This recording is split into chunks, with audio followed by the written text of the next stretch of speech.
मैं इस वक्त मौजूद हूँ अग्रसेन सेवा सदन में। आपको बता दें कि तीसरा दिन आज शिव महापुराण का है।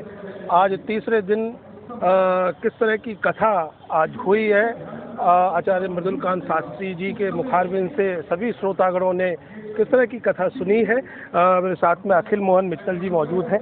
क्या कुछ कहना चाहेंगे? आज के प्रसंग किस तरह के रहे?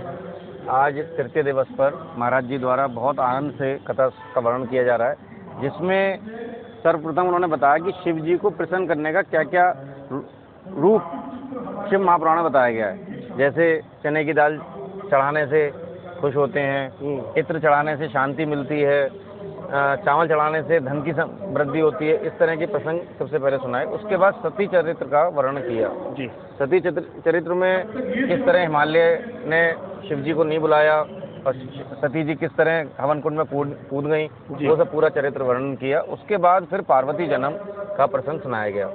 आज बहुत हर्ष उल्लास के संग पार्वती जन्म मनाया गया है और कल अब शिव पार्वती विवाह होगा चतुर्थ दिवस, और वो बारात निकालेंगे हम लोग। जैसे वो बारात शिव बाबा की निकली थी जिस तरह से, उसी तरह से कोशिश कर रहे हैं निकालने की। और सबसे बड़ा आनंद ये कि सब लोग जो सुन रहे हैं बड़े तन्मय से, बड़ी शांति से सुन रहे हैं, बिल्कुल पिन ड्रॉप साइलेंस होके। आज पूरा हॉल खचाखच भरा हुआ है, कई लोग मंच तक पहुंच गए बैठते हुए। आज काफ़ी गणमान्य नागरिक भी हमारे आमंत्रित थे, वो सब आए और बड़ा आनंद लिया है। और सबसे अच्छी बात है कि सब लोग शिव में हो गए हैं। महाराज जी ने भी कहा था कि आगरा के और कोलकाता के भक्त ऐसे हैं कि शिव महापुराण को बड़े ही तल्लीनता से सुनते हैं।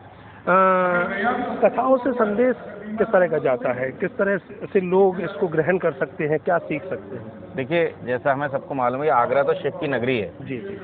शिव जी की नगरी में हमारे आगरा में 7 शिवालय, जिनको हमने पालकी के द्वारा निकाला था आज ये शोभा यात्रा में, और यहाँ पर सब विराजमान है जी।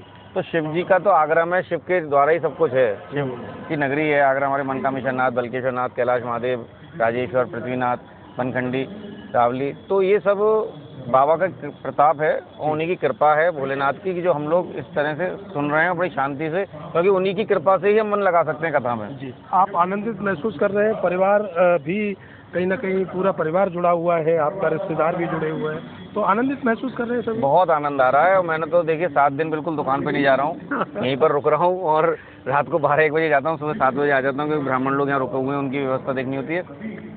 सबसे बड़ी बात यह है कि अगर आप किसी चीज़ में तल्लीनता से लगेंगे, चाहे वो व्यापार हो, चाहे धर्म का क्षेत्र हो, आपको जरूर उसमें उन्नति मिलेगी, ये मेरा मानना है।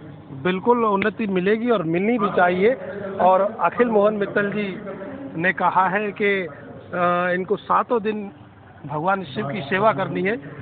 तो मेरे दिमाग में तो एक चीज़ आ रही है कि ये भगवान शिव से अधिक मास का, पुरुषोत्तम मास का महीना है, और भगवान नारायण से ये सब कुछ प्राप्त कर लेना चाहते हैं, और बाकी जो नहीं आ रहे हैं वो वंचित रह जाएंगे। ध्यान रखना।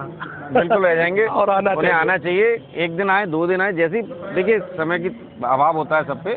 अगर आप निकालेंगे समय प्रभु के लिए, जरूर निकालेंगे और आएंगे, करेंगे, तो सब कुछ होगा। बिल्कुल। व्यापार से थोड़ा सा हटकर आप जहाँ पर भी आपकी कथाएं हो रही हो उस पंडाल में अवश्य जाएं, क्योंकि पंडाल में उपस्थित रहने का भी काफ़ी पॉजिटिव और सकारात्मक चीज़ें बताई गई हैं हमारे शास्त्रों में। उम्मीद यही करते हैं कि आप इस साक्षात्कार को सुनेंगे, देखेंगे और अपने शास्त्रों को, अपनी संस्कृति को जानने का अवसर नहीं गंवाएंगे। आगे भी नए विचारों के साथ फिर उपस्थित होंगे। तब तक मुझे दीजिए अनुमति। प्रणाम। जय श्री।